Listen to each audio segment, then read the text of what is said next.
시작. 저희가 예루살렘에 가까이 와서 감람산 벳박에 이르렀을 때에 예수께서 두 제자를 보내시며 이르시되 너희 맞은편 마을로 가라.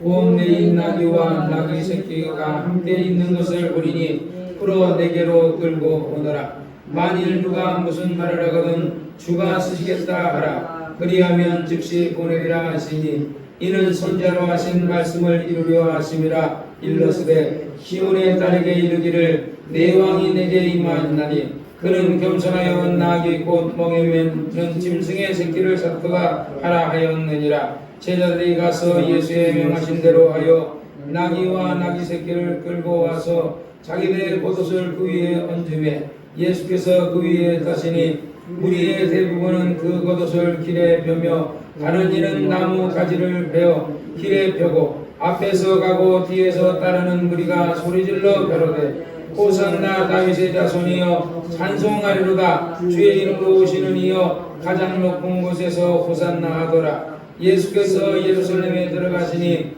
온 성이 소동하여 가로되 이는 누구냐 하거늘 무리가 가로되 갈릴리 나사렛에서 나온 선자 예수라 하니라.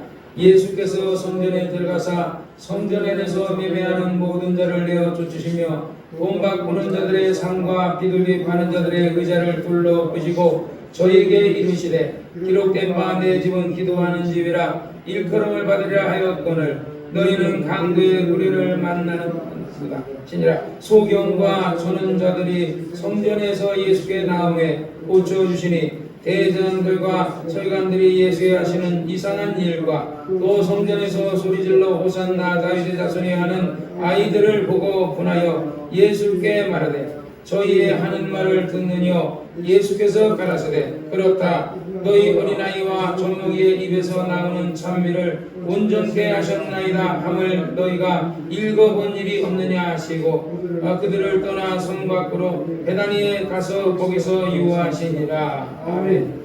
거룩하신 아버지 하나님, 오늘도 하나님께서 우리에게 하나님의 귀한 말씀과 성령으로 지혜를 허락하셔서 종에게 언변의 재주와 지혜와 총명과 명철을 더사 아버지 우리 이 자리에 있는 사람들의 마음이 뜨거워지고 성령 충만해져서 세상을 사랑하는 것보다 하나님을 더 사랑할 수 있도록 도와주시옵소서. 성령님 오늘 이 시간에 도와주옵소서. 예수님의 이름으로 간절히 기도했사옵나이다. 아멘.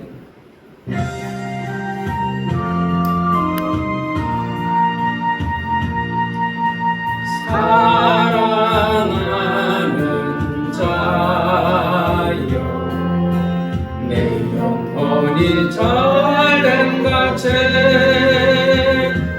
내가 범사에 잘되고 강건하기를 내가 간구하노라.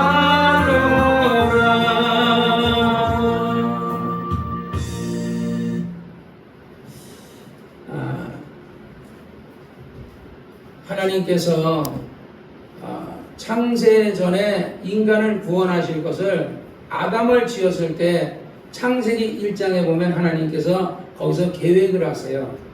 아담이 하나님은 전능하신데 인간이 타락할 것을 알았을까요? 몰랐을까요? 하나님이 몰랐다 그러면 하나님은 전능하신 분이 아니에요. 전지하신 분이 아니에요. 전지라는 것은 모든 것을 아시는 거예요. 하나님이 마귀가 이 궁창에 가둬놓고, 궁창이 어디냐면 우주거든요. 우주 자체가 궁창이에요. 우리 창세기 1장에 보면 땅이 혼돈하고 공허하며 흑암의 기품이 있고 하나님의 신이 수면에 운행하시느니라. 그리고 나서 하나님이 첫째 날에 하나님께서 이 인간 궁창을 만드시거든요. 그러니까 하나님이 마귀가 먼저 있었어요. 예를 들어서 하나님이 그러니까 신의 하늘, 우리가 이 만유라는 말이 있고 만물이라는 말이 있어요. 만물이라는 것은 인간의 사전에는 만유도 이 우주를 만유라 그래요. 우리 국어 사전은, 왜냐하면 국어 사전은 영적인 것이 아니고 육적이에요. 육극적. 그러니까 예수를 안 믿는 사람들이 어떤 예를 들어서 우리가 예수 안 믿는 사람들은 내가 가끔가다 귀신이 있다 이러고 얘기하면 우리 손자는 아직 모르잖아요. 그러니까 할아버지 그게 아니고 귀신이 있는 게 아니고 그 사람이 병드는 거는 바이러스에 의해서 병드는 거야 이러고. 지금 내가 걔하고 무슨 얘기를 하겠어요? 우리 손자하고 얘기해봐야 입만 아프지. 예. 영적인 걸 모르는 손자한테 걔는 유튜브만 본단 말이에요. 유튜브에서 하는 것은 그냥 이 세상 사람들, 세상 인간의 어떤 과학자들이나 또는 어떤 그 과학을 근거로 한 사람들이 그것을 한 거예요. 그래서 우리가 세상에는 진화론이라 그러잖아요. 그 아메바가 이게 진화가 돼가지고 원숭이가 되고 원숭이가 진화돼서 인간이 됐다고 이렇게 얘기하거든요. 그러면 그게 진화되면 지금도 진화가 돼야 돼요. 왜 지금은 원숭이는 그 100년 전, 1000년 전에 있었던 원숭이는 왜 그냥 지금도 원숭이라고 있냐고. 원숭이하고 고릴라가 제일 사람을 가까웠던데 이러는 고릴라도 왜 변화가 안 되냐고. 진화가 돼야지. 좀 진화가 돼서 좀 고릴라가 사람답게끔 뭐 이렇게 한다든지 이래야 되는데 그냥 고릴라는 고릴라고 원숭이는 원숭이에요. 그러나 과학자들은 이전에 예를 들어서 우리가 그 돌고래가 분홍빛 돌고래가 있어요. 원래 돌고래는 바다에 살아야 되는데 그 이 바다에 살던 이 돌고래가 아마존과 같은 이런 어떤 그런 것에 갇혀서 살다 보니까 얘가 색깔이 변하는 거예요. 원래 인간은요, 우리 조집사는 얼굴이 여기서 보면 허예요. 우리 지집사는요, 밖에서 노가다 일을 하잖아요. 맨날 떼는 그러니까 새까매요. 요런 상태로 지집사가 평생을 하면요, 깜둥이가 돼요. 깜둥이가 새까맣다고. 그래서 흑인들도 가끔 보면요, 다 까만데 발바닥을 이렇게 발바닥은 하얘요. 흑인들이요. 근데 어떤 사람 발바닥도 까만 사람인데 발바닥은 하얘다. 왜? 햇빛을 못 받는 부분들은 하얗고 많이 받는 부분은 새까매지는 거예요. 그래서 흑인이 원래 하나님으로부터 저주받은 것도 있고 모세가 술 먹고 취해가지고 벗었을 때 그 둘째 아들이 그래가지고 가가지고 아이고 아버지 술 먹고 빨리 먹고 자고 있다고 놀리는 바람에 노아가 그 저주해가지고 그래서 그게 깜둥이가 된 거거든요. 저주를 받아서 그 형의 동생 그 어떤 예를 들어서 노예가 될지니라 이런 거 했기 때문에 성경대로 그런 거예요. 그래서 원래는 하나님은 모든 것을 다 아신다. 하나님은 천사가 타락할 걸 알았을까요? 몰랐을까요? 하나님은 아시는 거야. 천사도 이게 사람에게만 의지가 있는 게 천사도 의지가 있어요. 짐승은 의지라고 하지 않고 본능이라 그래요. 짐승은 본능이라 그래요. 그래서 본능을 따라서 먹을 걸 막 잡고 이렇게 하지만 사람은 우리 사람에게는 우리가 지정의라 그러거든요. 인격이 있어요. 사람에게는 영이 있고 인격이 있고 혼은 인격을 얘기하거든. 인격이 있고 그다음에 육체가 있는 거야. 짐승은 인격이 없어요. 영도 없어요. 그래서 짐승은 우리가 예를 들어 그 혼을 각혼이라 그래. 각혼이라. 누가 그렇게 했는지는 모르겠는데 짐승의 혼을 각혼이라 그러는데 짐승은 죽으면 그거는 끝이요. 그래서 짐승을 죽이면 살인죄라고 안 하잖아요. 요즘 가끔 개새끼도 우리 딸도 우리가 짱아라고 개를 하나 키우는데 우리 자윤이 동생이에요. 걔가 어떻게 자윤이 동생이에요? 사람이 아닌데. 자윤아, 네가 내 동생이야. 근데 물론 걔는 1살짜리죠. 걔 1년 안 됐으니까 1살이죠. 그렇지만 자윤이 동생은 아니거든요. 우리 딸이 뭐 배 아파서 낳은 게 아니잖아요. 개새끼가 낳지 개 엄마가 누군지 모르지만은 개 엄마가 낳지 자윤이는 자윤이 엄마가 낳고 그래서 짐승을 죽이면 살인이라고 안 하는 거예요. 근데 요즘은 어느 나라에서 짐승을 죽이면 그것도 살인으로 하는 나라가 있는지는 모르겠지만은 짐승은 살인을 하지 않아요. 그래서 영혼이 있는 사람을 죽이면 그걸 살인이라는 거예요. 왜? 그 사람이 육체가 있는 동안에 예수를 믿어 구원받을 수 있어야 되는데 그 사람을 예수 믿을 수 있는 기회를 잃어버리게 만들었잖아요. 사람을 죽여서. 그러니까 그것을 살인이라는 거야. 그래서 어쨌든 사람을 죽이면 살인인데 하나님은 사람에게 영혼을 불어넣었다. 인격도 불어넣고 하나님의 인격도 불어넣고 하나님의 영도 불어넣었어. 그래서 성경에 하나님이 그 고의 생기를 후 하고 불어넣으시니 생명이 됐으니 그 생명은 사는 영이다 그랬어요. 사람은 사는 영이에요. 짐승은 죽으면 그냥 끝이에요. 개새끼 우리 그 혜선이가 키우던 개가 한 열 마리 됐었나 많이 죽었어요. 많이 죽었는데 걔네들은 영혼이 없거든요. 그러나 만약에 자연이가 죽으면 그건 영혼이 있기 때문에 자연이가 지금 상태에서 만약에 자연이가 죽으면은 구원을 받을지, 왜냐면 얘가 주일학교 다니까 구원을 받을지 안 받을지 모르겠어요. 그러나 그가 뭐 하나님을 잘 모르고 예를 들어서 진화론을 얘기한다 그러면 구원 못 받을 수도 있겠죠. 그러나 구원이라는 것은 누구든지 예수를 구주로 영접하고 주는 그리스도 살아계신 하나님의 아들이라고 고백해야 구원을 얻는다 이 말이야. 그래서 사람은 누구든지 죽으면은 그 심판이 있고 짐승은 죽어서 심판 없어요. 사람은 죽으면 심판이 있어요. 근데 하나님이 사람이 범죄했을 때, 아담이 범죄했을 때 하나님은 아담이 범죄할 걸 아셨거든요. 아담이 왜 범죄했죠? 하나님이 선악과를 아담 코앞에다 갖다 놓고 먹지 마라 그래서 범죄한 거예요. 선악과만 없었으면 아담은 범죄 안 했어요. 그냥 생명나무만 열매만 놔두고 온갖 과실을 놔두고 그랬으면 아담은 범죄 안 했는데 동산 중앙에다 선악과를 아주 보암직스럽고 먹음직스럽고 탐스러운 선악과를 딱 선과 악을 하는 것은 하나님만 하시거든요. 그때 당시 인간은 선과 악을 아담과 하와 그래서 빨개 먹고 있었잖아요. 지금 만약에 조집사가 빨개 먹고 있으면 부끄러워 안 부끄러워? 내가 빨개 먹으면 부끄러워 안 부끄러워? 부끄럽죠. 그러나 그때 당시 아담과 하와는요 둘 다 빨개 먹고 있는데 하나도 안 부끄러워했다고. 왜? 선과 악을 모르니까. 그런데 갑자기 선악과를 딱 까먹자마자 부끄러워진 거야. 자기 모습 벗은. 그래서 우리 여기 무화과나무 있잖아요. 무화과나무 잎을 따가지고 말려가지고 그걸 여기다 이렇게 했어요. 우리도 여기다 무화과나무 잎을 갖다가 이거 여기다 사모님이 이거 꽂아놨는데 어느 날 이게 물이 이제 제습기로 막 빨아들이거든요. 그러면 얘가 물이 있어야 되는데 물이 없으면 얘가 말라 죽어. 빼짝 말라. 이거 오그라들어 버리거든요. 그게 오그라들으니까 부끄럽잖아. 그러면 또 무화과나무 잎 빠가지고 또 말라버리고. 그래서 하나님께서 그 아담아 누가 너더러 내가 먹지 말라 그런 선악과를 누가 먹으라 했느냐? 그러니까 아담이 핑계를 내가 하나님이 내게 주셔서 하나님이 내게 주신 그 여자가 나더러 먹으라 해서 그러니까 다시 말하면 하나님 때문이라는 거지. 하나님이 그 여자를 내게 안 줬으면 내가 안 먹었을 텐데 하나님이 내게 주신 그 여자가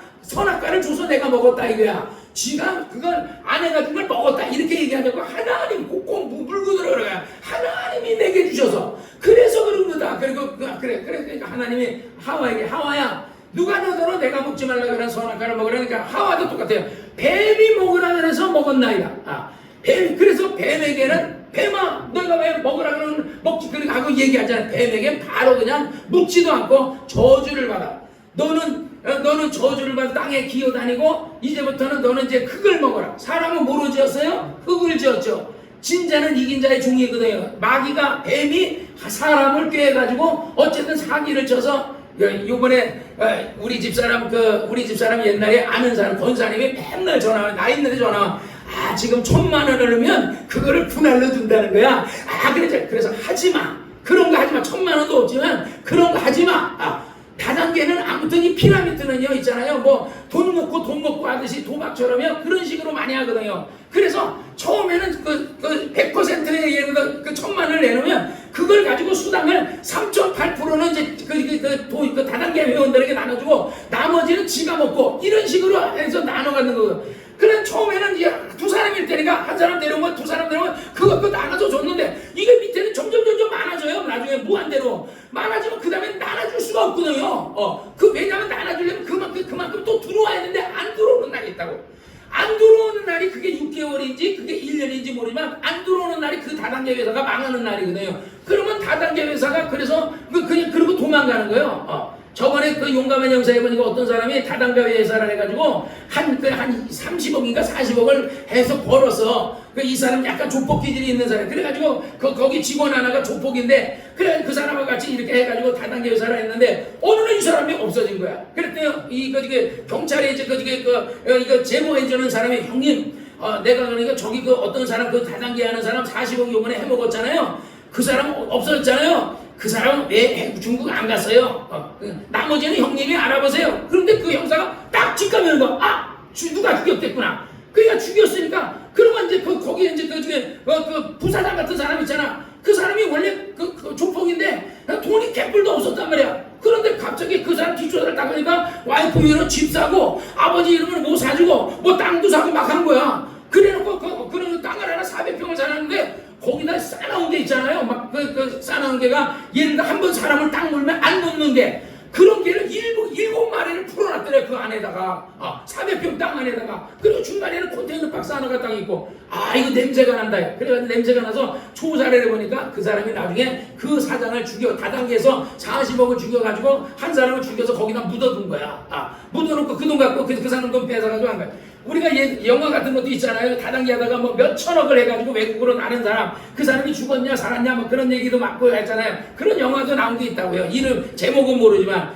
그러니까 이 다단계가 그거거든요. 사람들에게 1억 천금의 꿈을 불어넣어가지고 나도 다단계를 해봤기 때문에 내가 알아요. 다단계 진짜 많이 해봤기 때문에 아는데 1억 천금을 불어넣어가지고 막 해가지고 그래서 막 뭐 다이아몬드가 되면 막 돈을 보고 그래 나도 그냥 열심히 했었죠 옛날에. 그런데 나중에 보니까요, 이거는요, 완전히 이건 해서는 안 되는. 그 뒤로부터는 나는 사실은 예를 들어 내가 그 서울 같은 데 나를 오라 그래요. 비행기 타고 오면 올 때마다 200만원씩 줘요, 그 사람이. 그러니까 나를 내 밑에 있는 그 다운라인들을 데려가기 위해서 이 사람이 나를 오라 그러는 거야. 그래서 내가 그 다단계를 하면요, 나는 돈을 벌어요. 그런데 내 밑에 있는 사람들은 다 돈을 못 벌어요. 그래서 나는 다운라인이 아니고 위에 있는 직급에 높은 직급에 있었지만은요 그거를 정리했어요. 그 뒤로부터 두 번 다시 내가 그 다단계를 해서는 안 되겠다 했는데 그 뒤에도 보니까 계속 사람들 다단계 하는 거예요. 다단계. 이 지구상에 최후의 멸망까지 안 없어지는 게 뭔지 알아요? 바퀴벌레. 바퀴벌레는 절대 안 없어져요. 최후의 멸망까지 또 안 없어지는 게 있어요. 뭔지 알아요? 다단계. 이 다단계는 바퀴하고 친구예요. 아주 최후의 멸망까지 안 없어져요. 그러니까 지금 옛날에는 뭐 물품 다단계였는데 지금은요 뭐 펀드 다단계, 뭐 예를 들어서 뭐 코인 다. 이번에 어제 우리 딸하고 어떤 영화를 하나 봤는데 그게 뭐냐면 이 코인, 앞으로는 돈으로 정하는 시대가 아니라 코인으로 한다. 돈 갖고 와서 이거 하면요 돈 안 받아줘. 코인만 받아줘. 그거 누가 만들었겠어요? 내가 볼 때 이재명이 만들었어요. 이재명이가 코인을 저거해서 막 코인을 사라고, 우리 예솔이가 그러잖아요. 코인을 사라고 그런다고. 앞으로는 뭐 그런데 내가 절대 코인 사면 안 된다. 근데 그런 식으로 지금은 이재명이가 그런 식으로 해나가고 있다고요. 현금화하지 않고 코인은 예를 들어서 그 지하에 있는 어떤 그 화폐 개혁을 해가지고 그 지하에 숨어있는 돈들을 다 코인으로 바꾸게 하려고 하고 있거든요. 그래서 영화도 그런 식으로 좌파에서 영화 만드는 거 많잖아요. 뭐 국민 뭐니 하고 영화 굉장히 많은데 그게 다 우파 욕하는 어떤 그런 박정희 욕하는 그런 영화들 다 만들고 막 안기부에서 막 사람 고문한 것처럼 막 이렇게 하고 하는데 사실은 물론 고문한 것도 있겠지만요 간첩 잡으려고 그런 거거든요. 어쨌든요 이 세상에는요 다단계는 절대 안 없어져요. 근데 우리 집사람한테도 그 권사님이 계속 하지 말라 했다는 거 하라는 거야. 막 계속 근처 지금도 전화 와요. 근데 절대 안 하거든요. 근데 며칠 전에 얘기했더니 권사님 그래가지고 막 병원에 입원했다. 왜 그랬냐 그러니까 그거 완전 사기당해가지고 돈 날렸다고. 그것도 그냥 1,000만원 날린 게 아니라 그냥 더 많이 들여가지고 날렸다고. 거 봐요. 여러분 절대 여러분 속지 마세요. 이 세상 악한 원수마귀는요 여러분을 현혹시켜서 안목의 능력과 이생이 되는 육체의 정욕을 가지고서 여러분을 현혹시키거든요. 그래서 우리가 신앙생활이 어려운 게 뭐냐면 세상의 부귀와 영화를 마귀가 자꾸 그걸 쫓아가게 만돼. 그거 쫓아가면요 신앙생활 잘할 수 없어요. 여러분이 신앙생활 잘하면요 성경 읽어야 되고 기도하고 말씀 듣고 찬송 듣고 우리가 지금 이정환 형제님처럼 하루 종일 극동방송 듣고 이러면 신앙생활 잘할 수 있어요. 그런데 여러분들이 극동방송이나 막 찬송가나 이런 어떤 성경이나 말씀 듣지 않고 다른 것을 많이 들으면요 그만큼 여러분의 마음속에 뭐가 남아요? 여러분이 세상에 남아들게 되세요. 그러면 우리도 모르는 게 내가 암만 충만해지고 싶어도요 충만해지지가 않아요. 원래 성령 받으면 충만해지거든요. 성령 받으면 은혜 받거든요. 그런데 오늘날 우리 한국교회가 지금 사실은요 성령의 역사가 많이 떠나가고 있어요. 하나님이 떠나간 게 아니라 우리 마음이 성령을 떠났기 때문에 우리가 은혜 받지 못하는 거예요. 우리 마음이 성령을 떠나지 않고 성령을 가까이 하면요 하나님이 왜 우리를 떠나시겠어요? 하나님이 우리를 버린 게 아니고요 우리가 하나님을 버린 거예요.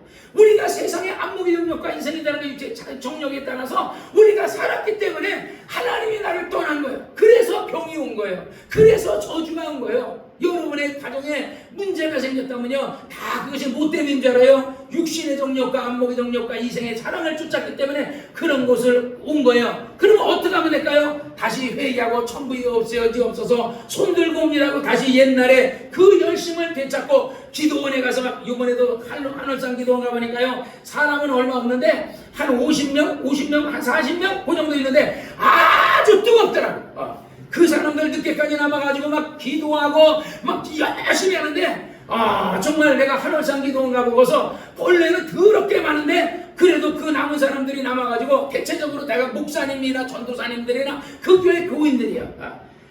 그러니까 강사 교인, 그 다음에 기도할 사람 교인, 뭐 어떤 목사님 교인들 막 그런 사람들인데, 어쨌든 그들이 정말 그 마음이 갈급하니까 한월산 기도원에 옛날에 그 충만할 때를 그리워하면서 막 갈급해서 기도하는 걸 보면서, 그래도 우리 한국이 아직까지는 아직 버림받지는 않겠구나. 왜? 한월산 기도원이라든지 근데 우리 조집사가 맨날 다니는 그 양산 쪽에 그 기도원 있잖아요. 거기는 한월산 기도원보다 더 뜨겁거든요. 내가 옛날에 한 번 가본 기억은 나는데 거기는 아주 사람들이 많이 모인다 그러는 것 같아요. 그러니까 이런 기도원들과 이런 교회들이 아직 남아있기 때문에 하나님은 절대로 우리 한국교회를 버리지 않을 것이다.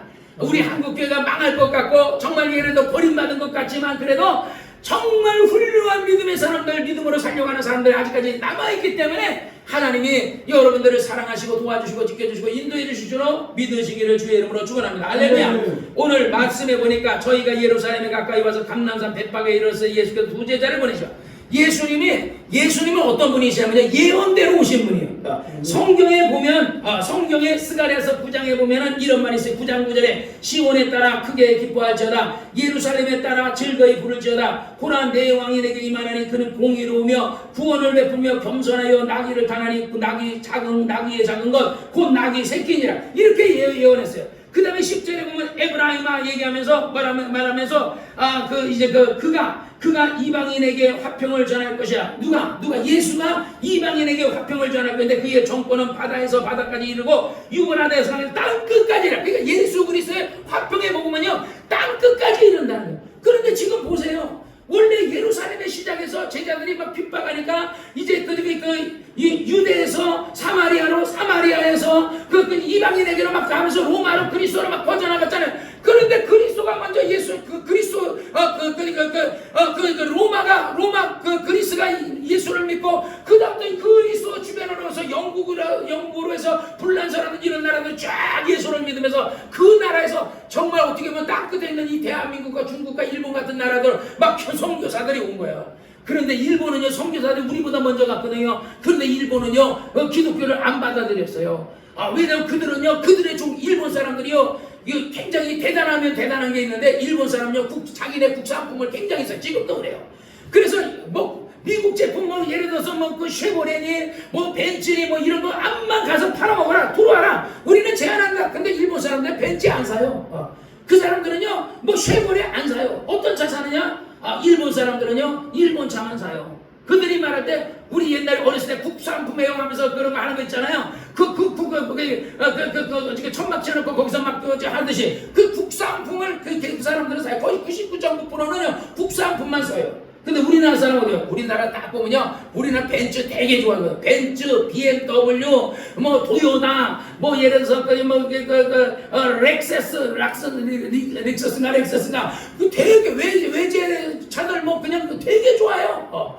그럼 우리나라 차들, 물론 우리나라 차가 질이 안 좋은 것도 있을 수도 있겠지만요, 일본 사람들은 일본 질이 안 좋아도 그들은 국산품 써요. 어쨌든요, 일본 사람들이 대단한 거, 그게 그런 게 있다 보니까 일본 사람 자기네 토족 신앙만 그냥 굳세게 믿어요. 그들은요, 종교가 고양이도 죽으면 신이고 쥐새끼도 죽으면 신이고 소가 죽으면 신이고 뭐든지 죽으면 다 신이야. 그래, 그들은 다 신으로 섬겨. 그래서 일본의 신은요, 천 가지 만 가지가 된다는 거예요. 그러니까 모든 게 다 신이야. 부모가 죽어도 신이고. 그래서 우리가 옛날에 일본 장군들이 죽은 신사, 거기도 거기 신으로 섬겨. 그들이 옛날에 일제시대 때 막 죽었던 그런 사람들도 신으로 섬기고 있잖아요. 그런데 우리나라는요, 그 복음을, 우리나라도 물론 처음에 받아들이지 않고 막 핍박하고 그랬죠. 처음에는 천주교가 들어오고, 그 다음에 기독교도 들어오고 막 이렇게 했는데, 그런데 우리나라에서는요, 북한이 먼저 복음을 받아들여가지고, 1000만이 넘는 사람들이, 북한에서만 1000만이 넘는 사람들이 예수를 믿어요. 그때 남한에서는요, 100만도 안 됐어요. 100만이 뭐예요? 50만도 안 됐다고요. 그런데 북한에는 막 불덩어리 돼가지고 막 성령 충만하게 신앙생활 하는데, 이 사람들이 그때 잘못한 게 뭔지 알아요? 신사참배를 했어요. 일본에 그때 통합중 목사들이 가가지고 신사참배, 왜? 죽으니까. 신사에 절하지 않으면 죽이니까 그래가지고 신사참배하고, 그리고 나서 우리는 신사를 섬기겠다 하는 바람에, 그것 때문에 조용기 목사님이 그러더라. 그것 때문에 이 나라가 저주를 받아서, 그래서 6.25 동란이 일어났다. 진짜인지 아닌지 나는 모르겠지만 어쨌든 6.25 동란이 일어났고, 그리고 그때에 우리 집사람 아버지 고향이 북경인가 거기 한경북도인가 그쪽이거든요. 북경물자에서 하는 그쪽인데, 거기서 피난 내려온 거예요. 남한으로 피난 내려와서 그때 세운 나라들이, 교회들이 영락교회라든지 많은 한경도 사람들, 평양도 사람들이 그래가지고 세운 교회들이 해서 그러면서 그 사람들이 복음을 전하면서 이 나라가 굉장히 기독교가 들어와서 1200만까지 갔었죠. 근데 지금은 이제 많이 한 200만에서 250만 정도 줄어가지고 지금 많이 줄었지만, 그래도 그때의 신앙을 가진 사람들이 여전히 있다는 거예요. 한 1000만 정도가 있는데, 그런데 이 1000만들이 뜨거워야 되는데 옛날처럼 뜨겁지 않고 우리처럼 약간 더블찍찍하게 해가지고 이러다 보니까 하나님이 좀 실망하는 건 있지만, 그래도 하나님은요, 두 의인 10명만 있으면 소돔과 고모라를 멸하지 않는다는 것처럼요, 우리가 의인 10명이 뭐예요? 우리나라에 1000만이라는 기독교인들이 있는데, 그래서 이 나라가 망하지 않는 거예요. 이 나라가 망할 것 같지만요, 이 나라가 망하기 전에 김정은이가 먼저 며칠 전에 이제 만나러 갑니다. 그거 주일날 되면 이제 그거 하길래 내가 봤더니, 김정은이가 이제 자기가 나이가 41살밖에 안 됐어요. 김정은이가. 그런데 지금 후계자로 딸아이를 10살인가 몇 살, 10몇 살밖에 안 되는 애를 그 후계자로 지금 세워놔. 지금 그 애가 13살이거든요. 10살에 세웠는데 지금 한 3년 지났더니 애가 훌쩍 컸어요. 김정은이만큼 컸어요. 그리고 그 아이가 옛날에는 이렇게 보면 막 손도 만지작가고 했는데, 요즘은 딱 완전히 김정은이처럼 가가지고 아주 정치를 하고 있어요. 얘가 13살짜리가. 그래, 이 아이를 왕자 교육을 시키듯이, 공주 교육을 시키듯이 이거 교육을 시키는 사람이 있다 그러는 거야. 그리고 앞으로 예를 들어 그 아이가 20살 정도 되고 그 안에 만약에 김정은이 준다면 과연 이 정권은 그 아이에게 넘어갈 것인가? 아니면은 어떻게? 그래서 그거에 대한 어떤 사람은 외교관은 있던 사람이 아니다. 북한은 정말 세습주의이기 때문에 절대로 그건 안 된다. 여자에게는 왕권이 넘어가지 않는다. 이런 사람이 있고, 어떤 사람은 똑같은 북한에서 탈북한 외교관인데도 넘어간다. 이런 사람이 있고, 그런데 어쨌든 몰라요. 그런데 김정은이가 자기가 죽을 때가 얼마 안 남았다는 걸 아는지 그 아이를 정치 세습을 다 해서 외교하는 데도 데리고 가고, 예를 들어 군사 무기 미사일 쏘는 데도 데리고 가고 막 이러면서 그 아이를 자기 다음 세습을 물려주려고 그렇게 하고 있다는 거예요. 어쨌든요, 북한이, 이 나라가 망하기 전에 내가 볼 때 북한이 먼저 망할 거예요.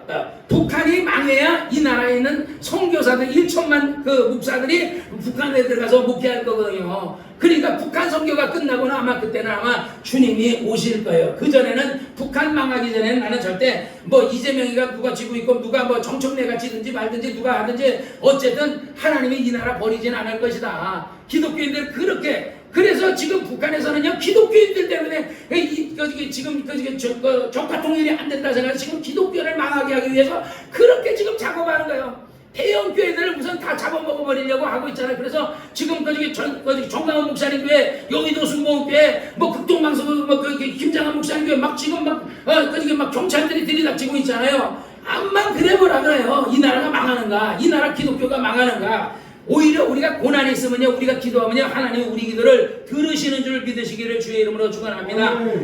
2절에 보니까 너희가 받은 변망을로 가라. 곰매인 나귀 새끼가 함께 있는 것을 우리는 들어 내게 끌고 오너라. 만일 누가 무엇을 하든지 주가 쓰시겠다 하라. 그리하면 즉시 보내는 이 말씀은 선자로 하신 말씀을 이루려 하십니다. 그러니까 나귀에게 가가지고 나귀 주인에게 가서 나귀가 묶여 있는 거고 그냥 풀어놓아라. 풀어 끌고 오너라. 그런데 그 낙의 주인이 아니 그걸 뭐 풀어다가 뭐 하려고 하느냐? 그러면 주가 쓰시겠다 하나 이렇게 말하는 거예요. 이게 뭐예요? 하나님께서 그의 천사를 보내서 그 낙의 주인에게 낙의를 어디다 묶어놔라. 그리고 그 누가 이렇게 말할 것이다. 그러니까 모든 거를 성경에는 안 나오지만 다 명하신 거예요.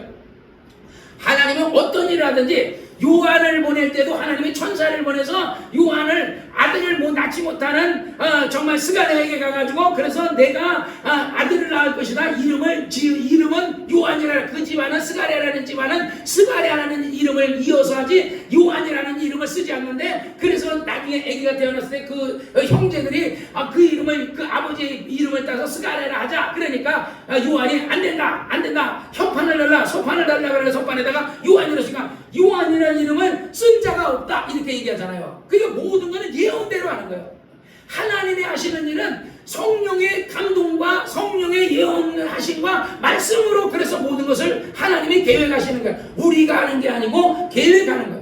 내가 이 교회에 온 것도 하나님의 계획하심이요, 여러분이 이 교회에 온 것도 하나님의 계획하심이요, 여러분이 앞으로 어떤 일을 하든지 모든 것은 다 하나님의 계획하심대로 하나님이 쓰시는 줄 믿으시기를 바랍니다. 그래서 여기서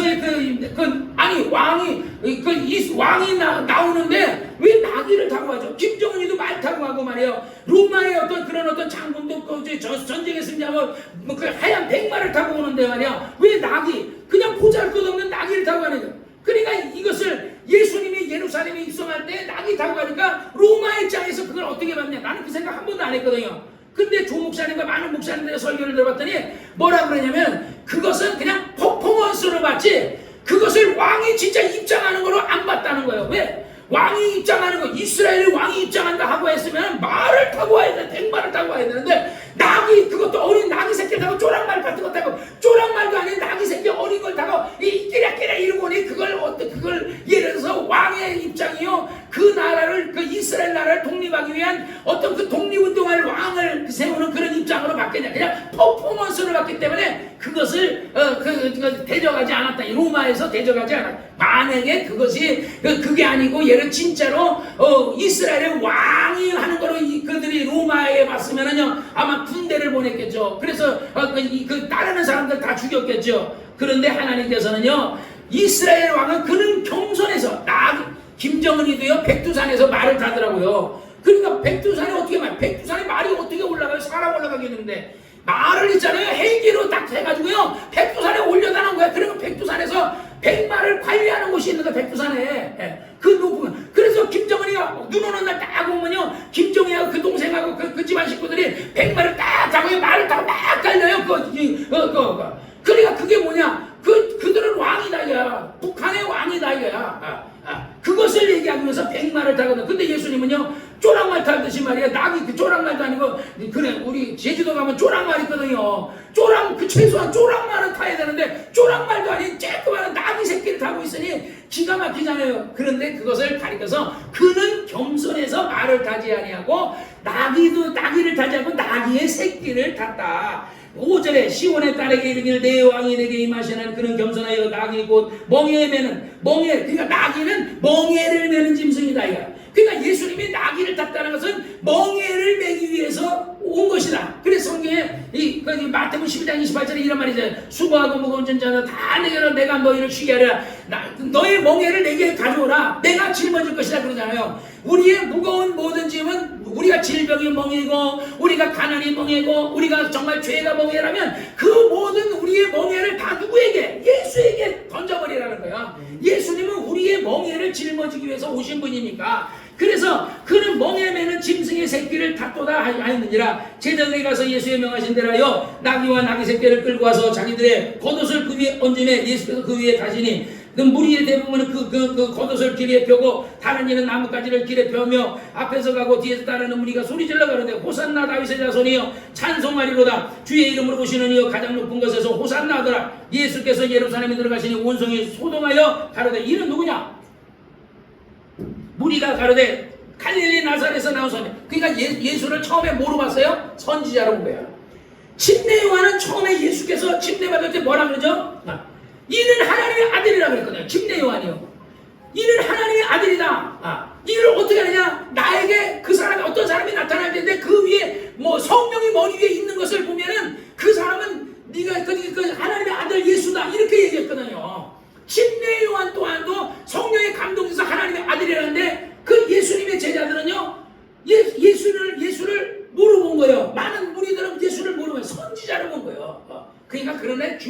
그러니까 예수는 어차피 세상의 모든 사람들의 죄를 짊어지기 위해서 이 땅에 오신 분이기 때문에 그럼 어차피 자기 할 일만 하고 가면 되는 거예요. 그는 이 땅에서 우리 예수님이 가난하게 오셨다고 해서 그분이 가난한 게 아니에요. 그분은 어차피 하나님의 나라가 그분의 것이고 이 세상 나라도 하나님의 것이고 성경에 말해 금도 은도 다 하나님의. 여러분 우리가 생각할 때 제일 가치 있는 걸 금은을 치잖아요. 그 옛날에 우리 딸아이가 목걸이가 하나 있었는데 그 목걸이를 팔았어요. 그랬더니 한 돈당 30만 원을 주더라고요. 지금 목걸이를 지금 팔면 얼마인지 알아요? 한 돈당 50만 원 돈이에요. 돈이 급해가지고 우리 딸아이 목걸이를 우리 집사람이 가서 이제 팔아서 카드값 몇 건당 팔아줬는데 30만 원 받았는데 조금만 더 갖고 있으면 50만 원. 그래 요즘 사람들이 돈 되면 못 사요. 중국도 지금 막 금사재기가 일어나. 중국도 그렇고요. 우리나라도 막 금사재기가 금값 더 올라갈까봐. 어느 날 갑자기 금값이 또 떨어지는 날이 있을 거야. 모든 게 편안하다 안전하다 하는 날에는 금값이 또 떨어질 거야. 지금 전쟁이 일어날까봐 그래가지고 현찰 의미 없다. 왜냐면 북한에서 돈이 의미가 없잖아요. 그러니까 남한에서 돈이 어느 날 남한 돈이 의미 없는 날이 있을 거다. 그러니까 이재명이는 그러니까 코인 사라. 그런데 코인 사면 안 돼요. 그래서 지금은요 사람들이 금 사라 그러는데 예수님은요 이 땅에서 여러분의 죄를 지기 위해서 이 땅에 오신 나사렛에서 나온 뭐다? 선지자였다. 사람들은 그래서 선지자니이다 그랬대. 예수께서 성전에 들어가서 성전 안에서 배매하는 모든 자들을 내어 쫓으시며 돈 바꾸는 자들과 상과 비둘기 파는 자들의 의자를 엎으시고 저희에게 이르되 기록된 바 내 집은 기도하는 집이라 일컬음을 받으라 일거나 너희는 강도의 구려를 만들어다. 성전은요 뭐 하는 곳이냐면요 기도하는 곳이에요. 예배당은 기도하는 곳이에요. 그런데 요즘은요 한국교회가 어떻게 하냐면 교회에서 뭘 팔아요. 자꾸 팔아. 이게 지금부터 그런 게 옛날부터 그랬어요. 처음에는 교회에서요 바자회 한다. 여전도에 바자회 한다고 헌옷들 가져오라고 해서 그걸 이제 조금씩 받고 팔기 시작해야 돼요. 그 다음에 어제 헌옷을 팔다가 나중에는요 이제 새 제품을 팔고 왜 교회 재정을 도와주려고. 그 다음에 이제 음식을 팔아요. 음식을 팔다가 나중에는 밥도 팔아요. 지금은요 교회마다 다 그래요. 그래서 우리 교회는 예를 들어 밥을 지금 하다가 안 했지만은 밥을 만약에 하면요 여러분에게 팔진 않아요. 그런데 큰 교회들은요 밥을 교인들더러 다 돈 내고 사 먹으라 그러거든요. 물론 이제 좀 싸게 옛날에 한 4,000원 우리 성락교가 4,000원 받았는데 이번에는 한 6,000원 정도 받고 이렇게 하거든요. 그랬더니 요즘은 그 기도원에 옛날에는 밥값이 쌌는데 이번에는 그 기도원도 가보니까 밥값이 8,000원이에요. 8,000원. 먹다 남은 음식 끓여가지고 내줬는데 8,000원 받더라고. 그러니까 진짜 야 이게 완전히 기도원도 이제 장사다 하는 생각이 들었어요. 어쨌든요 우리는요 교회 안에서 장사하면 안 돼요. 예수님이 그랬어요. 성전 안에서 장사하는 그런 사람들을 다 쫓아내고 돈 바꾸는 자들. 왜냐하면 우리가 이스라엘 백성들이 제사를 드리려고 하면요 고향에서부터 양을 끌고 가야 돼요. 그 양을 끌고 가기가 얼마나 힘들어요. 그러니까 그냥 그 현찰을 갖고 가기는 편하잖아요. 어차피 여행 비행기 타고 가는 것도 아니고 차 타고 다니는 것도 아니니까 그냥 걸어서 아니면 나귀 타고 아니면 말 타고 가든지 이러는 거니까 양을 가지고 가는 거. 그 성전 앞에 가면 성전에서 바리새인들하고 이거 제사장들하고 딱 해가지고 그리고 그 앞에다 자리를 비워준 거야. 그러니까 그 사람들 거기서 양도 팔고 또 이제 헌금하려면 금 한 달러도 낼 수 없잖아요. 그러니까 그걸 예를 들어 뭐 고드란트라든지 이런 식으로 바꿔서 준단 말이야. 그래 돈 바꿔주면서 그래서 요즘은 돈을 예를 들어 외국에서 돈 보내는 것도 돈 이렇게 붙여주는 거 있잖아요. 거기서 이자 얼마 띄고 이렇게 보내주잖아요. 그러듯이 돈 바꾸는 사람들 그리고 헌금할 때 큰 돈을 바꿔주는 사람들 이런 사람들이 또 거기서 기생하면서 먹고 살았던 거야. 근데 예수님께서 갔더니 그냥 막 거기서 장사하는 사람들의 상을 다 뒤엎어요. 비둘기 파는 사람 가난한 사람은요 소를 못 드려요. 그러니까 비둘기를 드렸다고. 그러니까 비둘기 파는 사람들, 양 파는 사람들, 소 파는 사람, 소가 또 똥을 얼마나 쌉니까? 똥을 똥을 이만큼씩 막 부악 싸다닌다고요. 그러니까 성전이 어때? 완전 똥파이 되는 거지. 우리 우시장 한번 가보세요. 우시장에 얼마나 똥 냄새 진동하는가. 그러니까 우리 딸아이 그 개를 요번에 그 수련회 가는 동안에 그 개 호텔에다 맡기려니까 하루에 맡기는데 5만 원이에요. 개 호텔에다 맡겨. 그래 개 호텔에 맡겨봤자 개들을요. 그 나중에 찾으러 갔더니요. 똥내 찌린 데가 찌든 왜 오줌 싸는데 막 거기서 노니까 그래가지고 이번에 안 맡겼어요. 안 맡기고 그냥 자동으로 먹이 나오는 거 물 나오는 거 돈 주고 사가지고 집에다 놔둔 거 같거든요. 일주일 있다 와봤더니요. 집안에서 찌린 데가 진동하더라고. 얘가 그냥 그거 싸가지고 밟고 막 해가지고 완전히 개판이 됐어요. 그런데 소가 거기서 똥을 싸고 양이 똥을 싸고 비둘기 똥 싸고 막 이러면 얼마나 찌린 데 났겠어요. 성전이. 그러니까 이게 하나님 앞에 기도해야 될 성전이 그냥 우리 우리 자연이가 맨날 이 앞에다가 닭 키우고 토끼 키우자 그러거든요. 근데 안 키울라. 왜? 여러분 토끼 똥냄새 진동하거든요. 닭도요. 그 닭 키우면요 똥냄새 진동하. 짐승들 키우면 똥냄새 진동하거든요. 그래서 내가 자연한테 안 된다고 얘기하는데 자연은 계속해서 할아버지 닭하고 거기 병아리를 가져다가 그러면 내가 이 안에서 키울까요? 아니면 저기서 밖에서 키울까요? 이러고 나는 이 안에서 키우는 것도 안 되고 너 하나 키우는 것도 힘들어 죽겠다. 그러니까 지금 뭐 닭이고 뭐 그거 병아리고 안 된다, 토끼고 안 된다 그러는데 어쨌든요 여러분 그래서 예수님께서는 성전은 만민이 기도하는 집이기 때문에 성전은 기도하고 예배하고 그것에 전념을 해야 된다는 거야. 그리고 예수님이 너희가 하나님의 성전을 강도의 구례를 만들었도다 하고 책망하시고 나서 나오시니까 소경과 전우자들이 예수께 나오면서 딸수이다 손 예수여 나를 예수님이 가는 곳에는 항상요 병든 자가 소경이 병든 자가 뭐 불치병에 걸린 사람들이 뭐 병이 안 낫는 사람들은 다 나와서 예수님의 부르거래. 그게 오늘날도 마찬가지예요. 그런데 요즘 왜 안 불러요? 오늘날 목사님이 그 신의를 강조하고 능력을 강조하고 막 이렇게 하면 사람들이 그래도 하나님 앞에 부르짖는데 오늘날 목사님들이 그걸 강조 안 하시거든요. 예수님을 믿으면 죄 사함 받고 병 나중에 예수 믿으면 천국하고 이런 것만 얘기하고 병 고치는 것을 얘기 안 하니까 성도들도 듣는 게 있어야 뭐 하나님을 의지하지.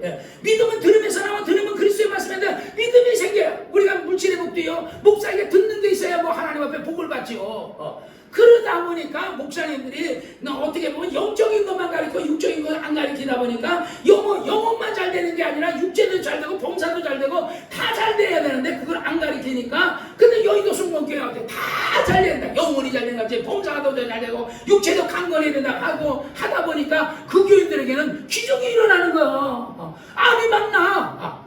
막 자궁암이고 뭐 예를 들어서 뭐 그 유방암이고 막 무슨 암이고 암 걸려가지고 죽는다. 뇌 하수암 걸린 사람도 죽는 뭐 예를 들어서 뭐 한 6개월밖에 못 산다 그런 사람도 그 사람들도 막 살아나는데 왜 오늘날 기독교인들은 왜 안 되느냐는 거지. 왜 안 돼요? 믿음이 없으니까 안 되는 거예요.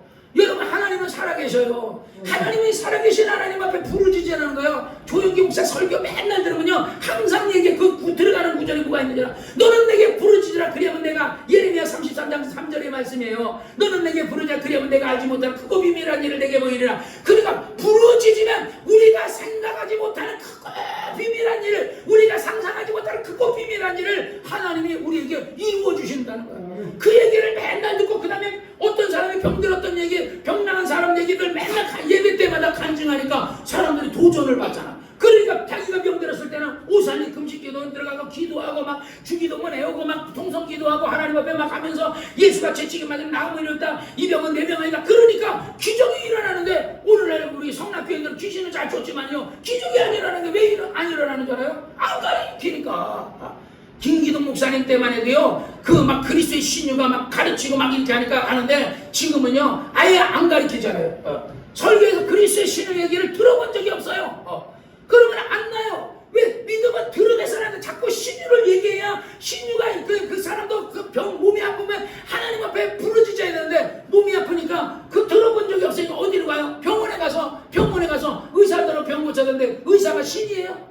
의사가 불치병을 고쳐요? 의사가 그렇게 예를 들어 못 고치는 병을 고쳐요? 못 고치잖아요. 그러면 병원에서 있다가 그냥 투병하다가 거기서 꼴까닥 하고 죽는 거예요. 살을 수 있는 사람이 기도해서 하나님 앞에 살려니까 부르짖고 기도해서 살을 수 있는 사람이 그냥 거기서 병원에서 그냥 병원에 장사 치르고 말아버리는 거예요. 그러니까 여러분은 어려운 일이 있을 때 어떻게 돼요? 너는 내게 부르짖으라듯이 부르짖어야 돼요. 금식을 하든지 막 아니면 밤새 철회를 하든지 하나님 앞에 매달리는 여러분이 되시기를 주의 이름으로 축원합니다. 14절에 소경과 전원자들이 성전에서 예수님이 나오는 걸 보고 그가 부르짖었더니 예수께서 고쳐주시니 15절 대제사장과 서기관들과 예수의 하시는 이상한 일과 예수님 병 고치는 게 이상한 일이에요.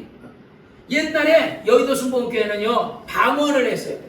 내가 어렸을 때 내가 그 순복음교회 내가 한 10살, 7살, 10살 요랬을 때 내가 여의도 순복음교회를 다녔는데 그때 한국교회에서 여의도 순복음교회 조영기 목사님 교회를 가리켜서 말했어요. 순복음교회는 이단이다. 왜? 순복음교회는 방언을 한다는 거예요. 그런데 지금은요 한국교회가 목사님들 중에요 방언 안 하는 사람 어디 있어요? 다 예를 들어서 요즘은 뭐 열심히 하는 사람은요 다 방언하고 특히 개척교회일수록 더 다 신의를 위해서 막 강조하고 그러죠. 그렇게 해야 그나마 교회가 부흥되거든요. 그러니까 예수가 하시는 그 병 고치는 일이 그들이 볼 때는 이상한 일이야. 왜냐하면 그들은 들어본 적도 없고 본 적도 없고, 왜냐하면 병 고치는 일 그냥 하나님은 살아계시다, 여호와는 살아계시다, 여호와는 유일하신 하나님이다, 이런 그래서 여호와의 하나님의 안식일을 지켜야 된다, 이런 것을 그들은 가르쳤지. 모세의 십계명은 가르쳤지만은, 그러나 병 고치는 일은 들어본 적도 없고 한 일도 없기 때문에 예수가 행하시는 일을 보니까 이상한 일이니까, 그들이 말하는 예수의 하시는 이상한 일과 또 성전에서 소리지르는 호산나 다윗의 자손이 하는 아이들을 보고 분나요. 예수를 보고 다윗의 자손, 다윗의 자손이라는 말은 뭐예요? 그리스도라는 얘기예요. 메시아라는 얘기거든요. 왕이라는 뜻입니다. 이게 예수께 16절에 예수께 말하되 저희가 하는 말을 듣느뇨. 예수께서 가라사대 그렇다. 어린아이의 젖먹이의 입에서 나오는 찬미를 온전케 하였다 함을 너희가 읽어보자. 그러니까 구약의 선자가 어린아이의 입에서 나오는 그 찬미와 그 어린아이 입에서 나오는 찬미를 하나님이 온전케 하셨다라는 것을 선지자가 구약 성경에 얘기했거든요. 그러니까 그걸 인용해서 너희가 그런 것을 읽어본 일이, 그 모세의 우경에서 그 구약 성경에서 너희가 읽어본 일이 없느냐 하시고, 그들을 떠나 성 밖에 베다니에 가시니라, 그런 얘기하거든요. 사랑하는 여러분이요, 예수님께서는 이 땅에 오셔서, 그리고 베다니에서 나오셨는데 그 뒤에 일어나는 일이 바로 그 무화과 나무가, 이 잎이 무성한 나무가 있는 것을 보고 예수님이 무화과 나무가 열매가 없는 것을 그 저주하시니 그 나무가 말라 죽었더라. 예수님이 입성하실 때 들어갈 때 보고서 배가 고파가지고 무화과 나무 잎에 있는가 갔더니, 우리 나무도 그래요. 처음에 여기 왔을 때 아마 우리 강구룩 씨나 우리 왔을 때 옛날에 몇 달 전만 해도 열매 따먹었잖아요. 무화과 나무가 열매를 딱 2번 맺힌다는 거예요. 처음에 한 번 맺히고요. 그 다음에 지금은 따먹을래도 아직 안 익었어요. 그 좀 있어야 돼. 아마 가을쯤 돼야 열매가 맺힐 거예요. 2번 따먹거든요. 우리 신앙도요, 우리 조 목사님이 옛날에 그런 얘기를 하는 걸 들었어요. 우리가 성경에 뭐 독수리 날듯이, 또 우리가 독수리 날듯이 막 하늘을 날아간다 그러잖아요. 그 뜻이 뭐냐면요, 독수리가 당연히 하늘 나는 거 아니에요? 아니, 늙은 독수리는 원래는요 날아가는데 늙으면 이게 털이 빠진다는 거야. 털이 빠진대. 털이 빠지고 그 다음에 이 독수리 주둥이가 있어야 막 쪼아 먹잖아요. 근데 이 주둥이가 이거는 이게 많이 이게 막 쪼다 한 60년을 쓰다 보니까 주둥이가 이게 닳아가지고 이게 쪼아지지 않는다는 거야. 그러면 독수리가 어떠느냐? 자기 저 높은 산 꼭대기에 올라가가지고 독수리가 자기 이거를요 털을 다 뽑아버린대요. 여러분 잘 들으셔야 돼요. 털을 다 뽑아버린대. 그리고 이 주둥이를 이걸 갖다가 바위 가서 막 찧어버린대. 그래 주둥이를 완전히 이 주둥이 뼈를요 뽑아버린대. 독수리가. 그러면 못 먹잖아요. 그러면 친구 독수리들이 쫙 먹이 잡아가지고 그 사람을 애기 독수리처럼 먹여준다는 거야. 이 털이 나올 때까지. 그러면 이제 털을 다 뽑아버리면요 새 털이 나온대. 새 털이 나오면 그러면 새 주둥이가 그걸 가지고 또 한 60년을 쓴대. 내가 그걸 딱 보면서 우리 신앙이 뭐야? 처음에 열심히 했던 신앙을 가졌는데 그 신앙을 그 다음에 이제 그냥 막 이제 그 잃어버렸어. 나도 그래요. 옛날에 20살 때 청년 때 막 풍부했던 그 신앙을 잃어버렸거든요. 그는 그것을 다시 회복해야 돼요. 성경이 그래서 뭐예요? 내 처음 사랑이 어디서 떨어진 것을 알고 빨리 돌이켜서 회개하라 그러거든요. 여러분 그게 뭐냐면 독수리가 자기 털을 뽑아버리고 주둥이를 뽑아버리고 새 털이 나오고 새 주둥이가 나올 때까지 그러면 다시 독수리가 창공을 날아간다는 거예요. 멀쩡한 독수리가 창공을 날아가는 당연한 거 아니에요? 그러니까 독수리가 창공을 날듯이 하는 그것, 독수리와 같이 그거 얘기하는 그거는요 다시 그 정말 첫사랑을 잃어버리고 처음의 믿음을 잃어버린 우리와 같은 그것을 비유로 얘기한 것이다 이 말이에요. 여러분들도 우리 그 집사도 옛날에 아주 열심히 했다는 그때 막 촬영 운동하고 막 열심히 했다 그랬잖아요. 그 신앙을 회복해야 돼요. 나도 마찬가지. 이번에 내가 수련회 가서 하나님 앞에 나 하나님 나에게 다시 한번 옛날에 청년 때 열심히 했던 그 신앙을 좀, 와 청년들이요 얼마나 열심히 하는지. 김기동 목사님이 하던 때하고 김성영 목사님 하는 때는 목회 스타일이 완전히 달라졌어요.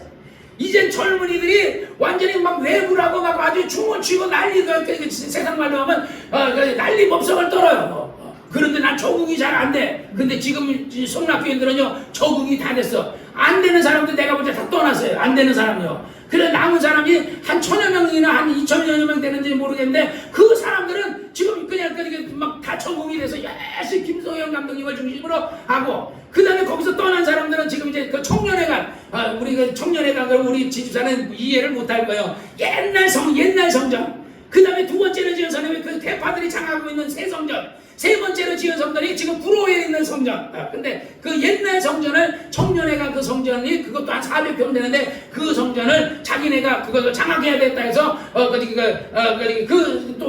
새로 나온 개파 말고 또 다른 혁신위원회가 그걸 지금 장악하려고 세 파트에서 지금 싸우고 있거든요. 뭐 때문에 재산 싸움을 한 거예요. 김 목사님이 돌아가시니까 그 재산을 뺏어서 하려고 하는데 다 부질없는 거예요.